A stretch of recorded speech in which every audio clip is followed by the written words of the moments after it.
There is a hidden network in your mind that only speaks when everything falls silent. This mysterious system holds keys to creativity, stress regulation, and mental restoration that modern life constantly disrupts. Discover how your brain's internal conversation works, why historical traditions valued solitude, and what neuroscience frontiers reveal about the science of healthy alone time.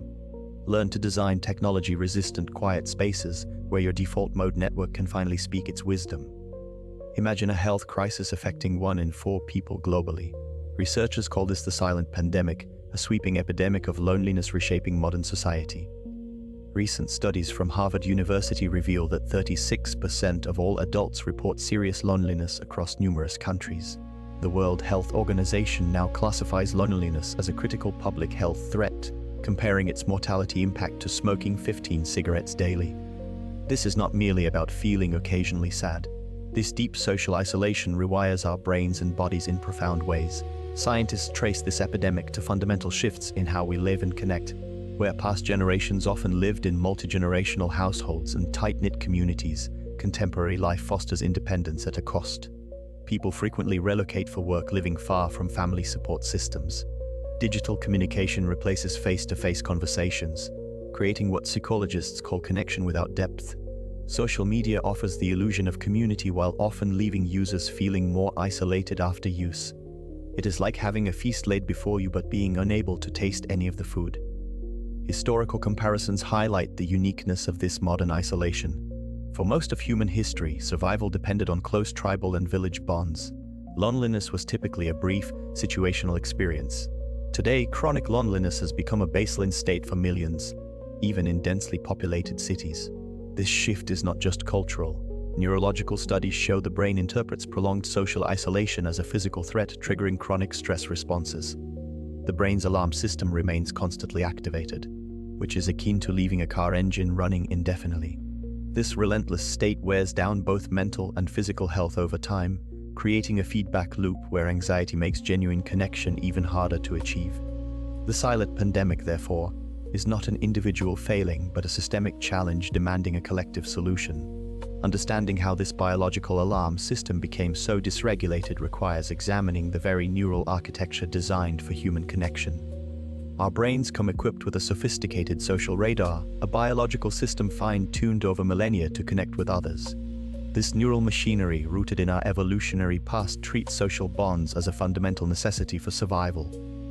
Researchers discovered specialized cells called mirror neurons in the 1990s, which fire not only when we perform an action, but also when we observe someone else doing it. This brain cell network acts like an internal mirror, allowing us to understand intentions and empathize with feelings almost automatically. It is the foundational hardware for our social cognition, the mental process that helps us navigate the complex world of human relationships. Building on this, the work of the late neuroscientist Dr. John Cacioppo profoundly shaped our understanding of loneliness. His research, culminating in major studies throughout the 2000s, revealed that loneliness is not merely a feeling, but a deep biological signal. He proposed that this signal functions much like hunger or thirst, alerting us to a critical deficit. Just as our body craves food when it needs physical nourishment, our brain triggers feelings of loneliness when it requires social connection. This state is not about being physically alone, but about perceiving a lack of meaningful social bonds, which the brain interprets as a threat. This is why scientists often describe social connection as a form of mental nutrition. Our minds need regular, positive social interaction to stay healthy, just as our bodies need vitamins and minerals. Prolonged loneliness, according to Cacioppo's findings, can shift the brain into a self-preservation mode, heightening vigilance for social threats while reducing the capacity for trust and connection. It is a vicious cycle where the brain's very alarm system can perpetuate the state it is trying to escape. Understanding this biological imperative reframes loneliness not as a personal failure, but as a crucial signal directing us toward a vital resource for our mental well-being. This growing understanding of the brain's social alarm system consequently spurred new questions about its underlying neural architecture. In the year 2001, neuroscientist Dr. Marcus Rachel and his colleagues made a fascinating discovery. While studying brain activity, they noticed something unexpected. A specific network of brain regions became consistently active when people were not focused on any external task. This network was named the default mode network, or DIN. Before this discovery, scientists primarily studied the brain by observing its responses to stimuli. Dr. Rachel's work revealed that the brain is far from idle during quiet moments. This network activates during periods of rest and quiet contemplation. When you are daydreaming, letting your mind wander, or simply sitting in silence, the default mode network kicks into gear. It is like the brain's background processor, a silent engine that hums along when the demands of the outside world fade. This internal system handles crucial tasks that do not require immediate attention from your conscious mind. It manages our internal world. Scientists believe this background processor is vital for internal reflection and memory consolidation. It helps you process past experiences, imagine the future, and understand yourself and others. Think of it as your mind's filing clerk organizing the day's events and connecting them to older memories. This process strengthens learning and solidifies who you are. So, the next time you find yourself enjoying a quiet moment, remember that your brain is not switched off. Its default network is actively working in the background, weaving the tapestry of your inner life and shaping your sense of self. Yet this quiet processing stands in stark contrast to what happens when the external world fades away completely. When you finally escape the constant noise, your brain does not simply shut down, it switches channels. This quiet time activates a profound internal conversation, a deep dive into your own life story and sense of self. Neuroscientists call this self-referential thinking and autobiographical processing. It is the mind's way of sifting through memories, connecting past experiences to your present situation, and even projecting yourself into future scenarios. This is not daydreaming in the traditional sense. It is active, purposeful mental work. Groundbreaking research using functional MRI scans has captured this process in action. During these quiet, solitary periods, scientists observed a significant increase in communication between two crucial brain regions. The hippocampus, your brain's memory librarian, and the prefrontal cortex, its chief executive officer, begin firing in sync with remarkable intensity. A pivotal study from 2014, led by researcher Mary Helen Imordino-Yang, provided clear evidence. The findings showed that this enhanced connectivity allows for the consolidation of memories and the integration of emotional experiences, essentially helping you make sense of your own narrative. This internal dialogue is a powerful engine for problem solving and creativity. Imagine your brain as a busy office. During the day, employees handle immediate tasks, but in the silence after hours, the manager can finally spread all the files on a large table, seeing unexpected connections between seemingly unrelated projects. This is what happens in your mind. A composer might suddenly find the resolution to a musical phrase while walking alone.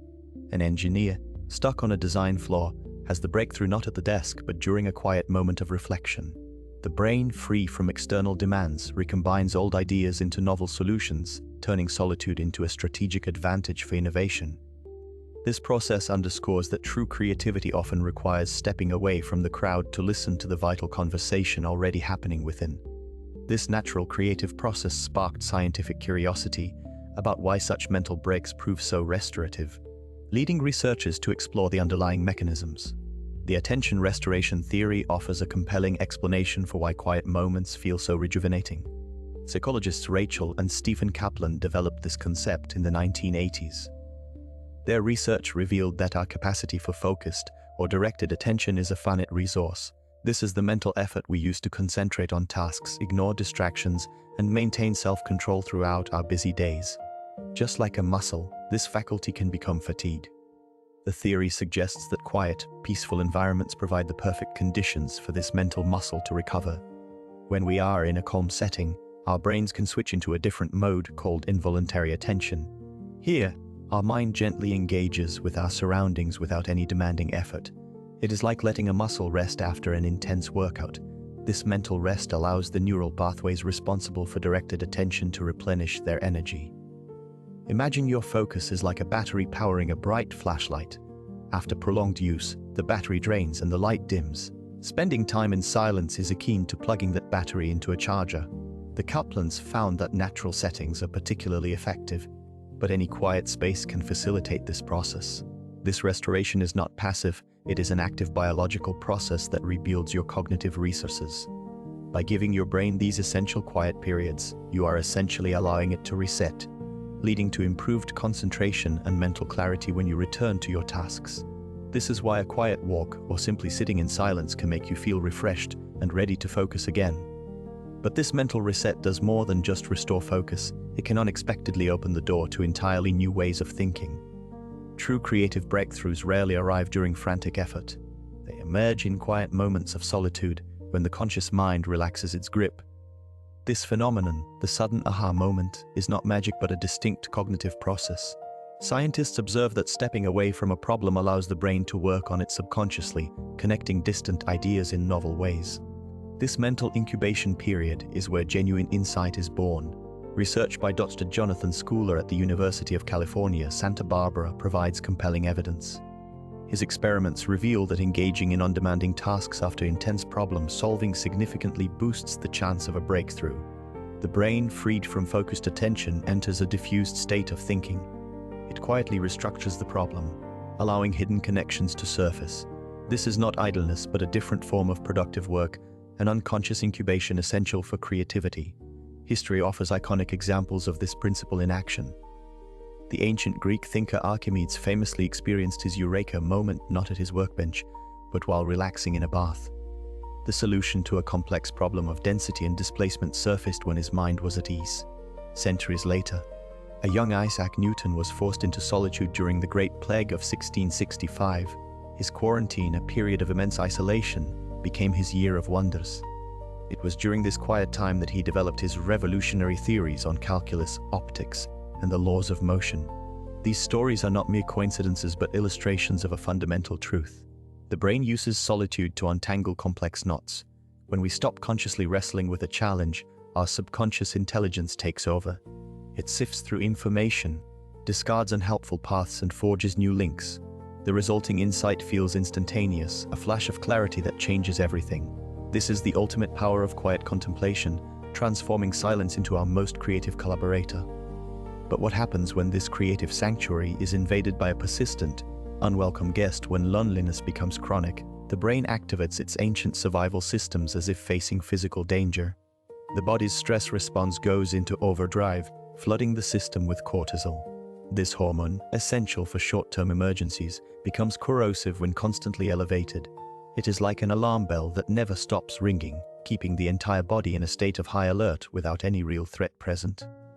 The system loses its ability to distinguish between social isolation and immediate physical peril. Groundbreaking research by Dr. Steve Cole in 2007 revealed the profound molecular consequences of this state. His team discovered that chronic loneliness alters how our genes function, a process known as gene expression. They found that lonely individuals show increased activity in genes involved in inflammation, while genes dedicated to antiviral defense become less active. This means the immune system is misdirected, preparing for bacterial wounds that are not there while leaving the body more vulnerable to viral threats. This creates a devastating cycle. The brain, lacking the reassuring safety signals of social connection, keeps the body on constant standby. Imagine your body is a national economy perpetually on a war footing. Resources are diverted from long-term projects like infrastructure and education akin to our body's routine maintenance and viral defense, and poured instead into manufacturing weapons and building walls, representing inflammation and stress responses.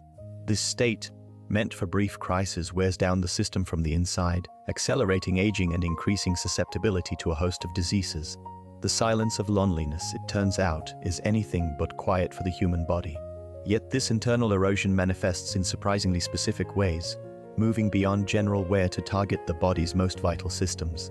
Longitudinal studies reveal a powerful connection between social isolation and cardiovascular health. Researchers followed thousands of adults over many years, consistently observing a troubling pattern. A landmark analysis from the British Heart Foundation published in 2016 synthesized data from numerous studies. It concluded that individuals experiencing chronic loneliness face a 30% higher risk of developing coronary heart disease and stroke. This risk level is comparable to other well-known factors, highlighting the profound physical impact of perceived isolation. The physiological mechanisms extend beyond the stress response system, involving direct wear and tear on the cardiovascular system. Scientists believe that loneliness can trigger a state of heightened vigilance, which keeps the body's inflammatory responses consistently active. This is like having a low-grade alarm system that never fully switches off. Over time, this leads to elevated levels of inflammation markers in the blood, such as C-reactive protein, which damage blood vessels. Furthermore, Studies show that social isolation is independently linked to higher blood pressure. The constant psychological strain appears to nudge the body's regulatory systems, causing blood pressure to creep up and remain elevated.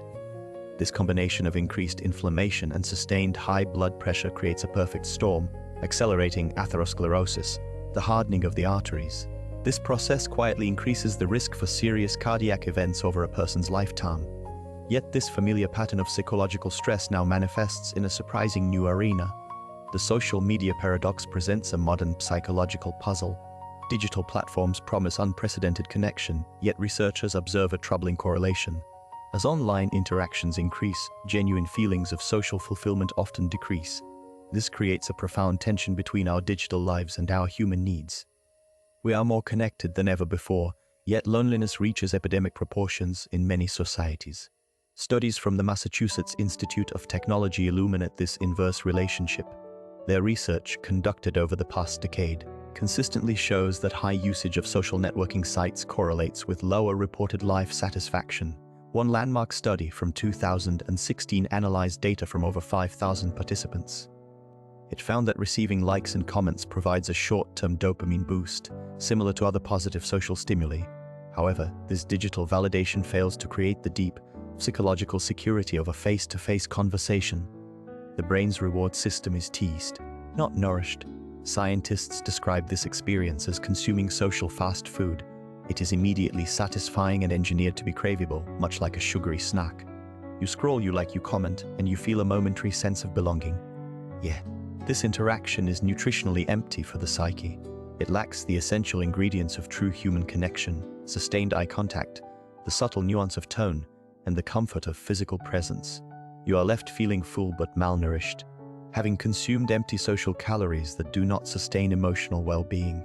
This paradox explains why a person can spend 2 hours messaging with dozens of friends online yet feel profoundly isolated. The brain interprets these lightweight, frequent interactions as social activity, but the subconscious mind knows the difference. It yearns for the rich, complex data of an in-person bond. The very tools designed to bridge distances can, ironically, become the architects of a new kind of solitude. The illusion of community flickers on the screen, while the quiet reality of loneliness grows in the silence left behind.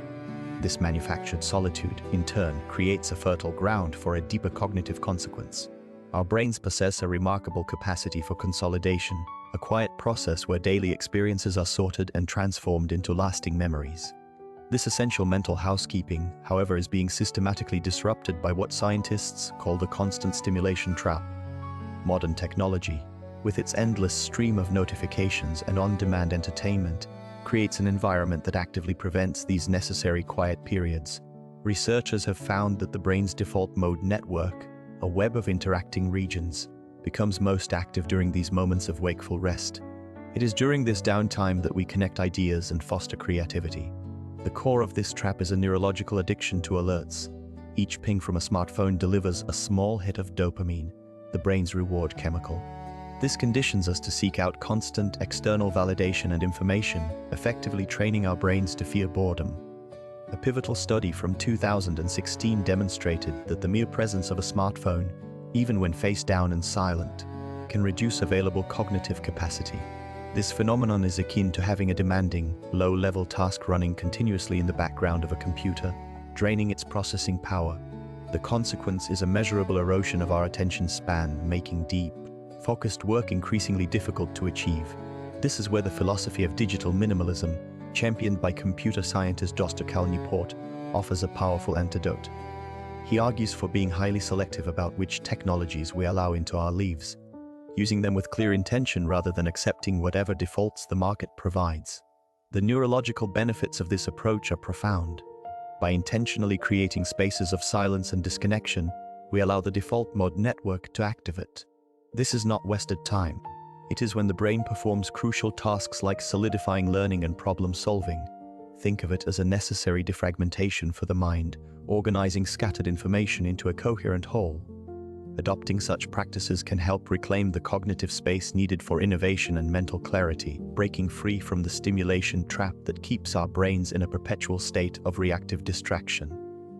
This understanding of mental space reclamation naturally leads us to examine how this need was recognized and systematically cultivated for centuries. Historical wisdom traditions reveal a universal appreciation for solitude across cultures. Ancient Greek philosophers established schools outside city centers, valuing quiet contemplation. Roman thinkers like Seneca praised temporary withdrawal from public life. These traditions viewed solitude not as loneliness, but as mental cultivation. They believed quiet reflection sharpened wisdom. Monastic traditions institutionalized solitude for spiritual development. Christian hermits in the Egyptian desert during the 3rd century sought divine connection through isolation. Buddhist monasteries in Asia developed structured meditation practices requiring solitary periods. These traditions demonstrate how organized solitude created frameworks for inner transformation. Their practices continue to influence modern mindfulness approaches. Indigenous cultures worldwide incorporated solitary rituals into coming-of-age ceremonies. Vision quests among Native American tribes involved days alone in wilderness seeking spiritual guidance. Aboriginal Australians practiced walkabouts as solitary journeys across ancestral lands. These traditions used isolation to foster self-reliance and cultural connection. Anthropologists note their psychological benefits for identity formation. Henry David Thoreau's Walden experiment exemplifies modern intentional solitude. In 1845, he lived for 2 years in a cabin near Walden Pond. His writings document how simplicity and nature immersion clarified his thinking. Thoreau demonstrated how voluntary solitude could counter society's distractions. His work remains foundational to environmental and simplicity movements. Eastern meditation traditions refined solitary practice over millennia. Zen Buddhism incorporates extended silent retreats called session. Taoist hermits in ancient China pursued harmony through mountain solitude. These practices show how structured alone time cultivates present moment awareness. Neuroscience now confirms their benefits for brain function and stress reduction. Across these diverse traditions, researchers identify common psychological patterns. Intentional solitude consistently correlates with enhanced self-awareness and creativity. Studies show even brief periods of quiet can reorganize neural pathways. This historical wisdom now finds validation through modern brain imaging techniques, revealing why our minds crave occasional silence. Yet despite this scientific validation of solitude's benefits, our contemporary culture has developed a paradoxical relationship with being alone. In contemporary Western culture, solitude often carries a heavy stigma, mistakenly equated with loneliness and social failure. This negative perception is a relatively modern development, emerging from a profound cultural shift. Societies once rooted in tight-knit, community-focused living have increasingly prioritized hypersociality and constant connectivity. The individual, celebrated for independence, is paradoxically pressured to be perpetually available, turning quiet moments alone into a source of anxiety. This cultural pressure directly clashes with what cognitive science reveals about the brain's need for uninterrupted focus. Renowned psychologist Mihaly Csikszentmihalyi, through decades of research beginning in the 1970s, identified the flow state. This is a peak experience of deep immersion in a task, where time seems to vanish and performance soars. Achieving this state is like trying to tune into a faint radio station. It requires a shield from the static of social notifications and external demands. His work demonstrates that these periods of intense concentration are not a luxury but a psychological necessity for mastery and creativity. The modern stigma, therefore, creates a damaging paradox. We are conditioned to feel guilty for seeking the very silence our brains require to function at their best. The constant ping of a smartphone or the expectation of instant response shatters the fragile cognitive architecture needed to build complex thoughts.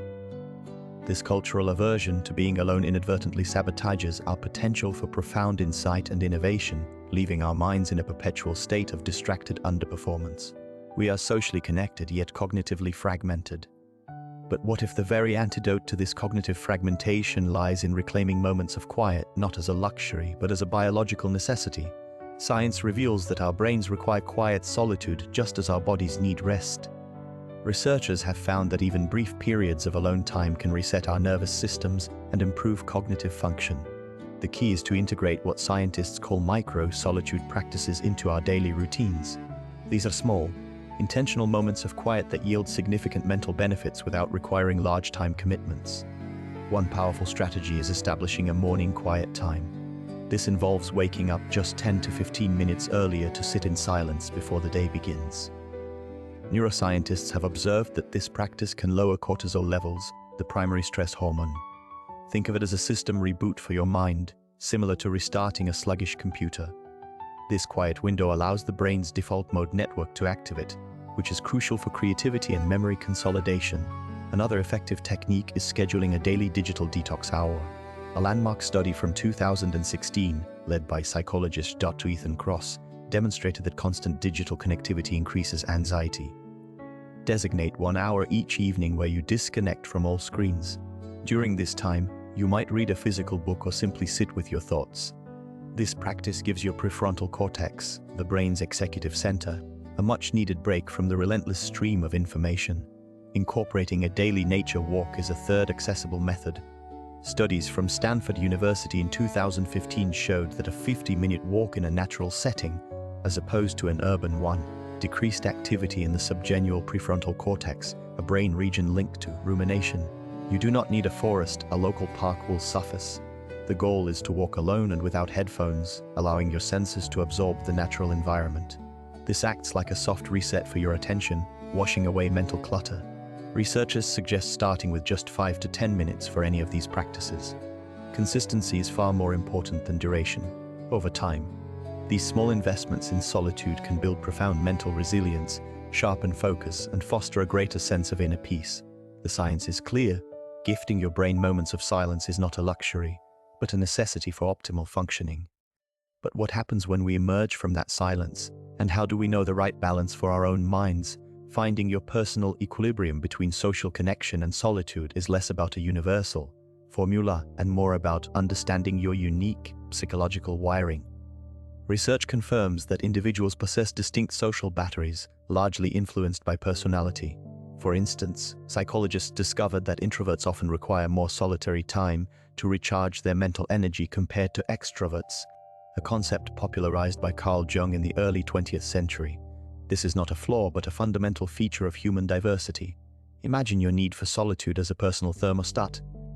What feels comfortable for one person might leave another feeling emotionally chilled or overheated. A practical framework for assessing your needs involves a simple two-step audit. First, conduct a 1-week observation of your energy levels. Note the activities, both social and solitary, that leave you feeling drained or invigorated. Second, analyze the patterns. Do 3 hours of continuous social interaction deplete you, while 90 minutes of quiet reading restores focus? This self-awareness is your foundational data. Building sustainable habits from this data requires intentional design. Scientists who studied habit formation, like Wendy Wood in the 2000s, emphasize the power of environment. If you discover you need 2 hours of solitude daily, schedule it as a non-negotiable appointment. This could mean waking up 60 minutes earlier or designating a quiet hour after work. The key is consistency, not duration. Even 20 minutes of purposeful solitude, spent without digital distractions, can significantly lower stress hormones and improve cognitive function, according to studies from the 2010s. The goal is to create a rhythm where social engagement and productive solitude nourish each other, leading to a more resilient and focused mind. These findings from the early 2000s naturally prompted deeper investigation into how such solitude physically alters our neural pathways. Neuroscience Frontiers explores fascinating new territory in solitude research. Scientists now map how alone time reshapes our brains. Brain imaging studies reveal significant benefits. Solitude activates the default mode network, our mental workspace. This network helps with self-reflection and memory consolidation. Researchers compare it to a computer running essential background processes. Teams at Harvard University found these effects in 2019. Their fMRI scans showed increased connectivity during quiet moments. Major institutions now study therapeutic applications. The National Institutes of Health launched a multi-year project in 2022. They examined solitude's role in treating anxiety and depression. Early results are promising. One approach uses controlled solitude to reduce rumination. Scientists believe quiet time helps recalibrate emotional responses. It is like rebooting an overwhelmed computer system. This could complement traditional mental health treatments. Ongoing research investigates optimal solitude duration. Stanford University psychologists published a key paper in 2020.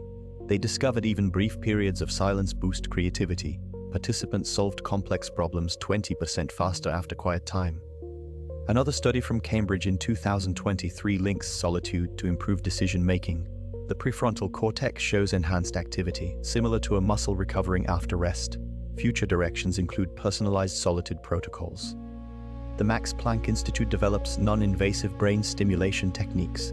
These methods may enhance the benefits of alone time. Researchers emphasize this isn't about isolation but intentional disconnection. As neuroscience advances, solitude becomes a valuable tool for mental well-being. The field continues to reveal how quiet moments powerfully shape our cognitive and emotional health. As these neuroscientific insights gained wider recognition, they naturally prompted innovators to consider how such intentional solitude could be deliberately cultivated. Technology now actively designs solitude rather than just disrupting it. Developers are creating applications and devices that function like digital parks for the mind, carving out spaces for quiet reflection. These tools are not about disconnecting from the world entirely, but about fostering a high-quality, intentional connection with oneself. The goal is to use technology as a scaffold for building mental quiet, not as a source of constant noise. One emerging category includes apps like Still, which offers guided sessions of digital silence. Its founder, engineer Liam Chen, explains the design philosophy. We are not building another meditation app. We are building an architecture for the mind to wander freely, Chen states. The application uses minimal, non-intrusive soundscapes and a blank visual field to reduce cognitive load. Early psychological testing with 100 participants showed promising results. After 4 weeks of use, 70% reported a significant decrease in feelings of mental clutter, and their ability to focus on a single task improved by an average of 40%. Another innovation comes from the hardware side. Devices like the HUS bracelet gently vibrate to remind the wearer to take a 1-minute breathing pause when sensors detect prolonged periods of high stress. This is like a friendly tap on the shoulder from a calm companion. Researchers at a university in California found that users of this device for 8 weeks experienced a 25% reduction in cortisol levels during designated quiet times. The developers emphasized that the technology acts as a gentle guide back to the present moment, making solitude an accessible practice rather than a distant ideal. These tools show that our digital environment can be thoughtfully crafted to support, not sabotage, our essential need for peaceful silence. Yet this technological assistance raises a deeper question about what happens in our minds when we truly embrace quiet. Scientific research reveals that solitude, when chosen, offers profound benefits for our minds. Neuroscientists discovered in the 1990s that quiet time allows the brain's default mode network to activate. This network is like the brain's background processing system, consolidating memories and fostering creativity. A pivotal study from 2013, led by researchers at the University of California, showed that participants who experienced solitude for just 15 minutes daily demonstrated a 15% increase in creative problem-solving abilities. This is not about loneliness, which is a painful feeling of isolation, but about intentional disconnection. Psychologists further explain that solitude acts as a mental reset button.